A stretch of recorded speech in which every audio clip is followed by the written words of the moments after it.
মির্জা ফখরুল ইসলাম আলমগীর বাংলাদেশের 23তম রাষ্ট্রপতি হিসেবে শপথ নিয়েছেন।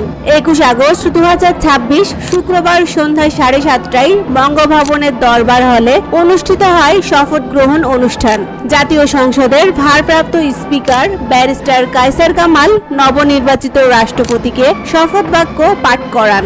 অনুষ্ঠানে প্রধানমন্ত্রী তারেক রহমান, সংসদের বিরোধী দলীয় নেতা ডাক্তার শফিকুর রহমান, সাবেক অন্তর্বর্তীকালীন সরকারের প্রধান উপদেষ্টা অধ্যাপক মোহাম্মদ ইউনুস, সশস্ত্র বাহিনীর শীর্ষ কর্মকর্তা এবং বিদেশি কূটনীতিকরা উপস্থিত ছিলেন। সাবেক রাষ্ট্রপতি মোহাম্মদ শাহাবুদ্দিনের আগাম পদত্যাগের পর 20 আগস্ট সংসদের রাষ্ট্রপতি নির্বাচন অনুষ্ঠিত হয়।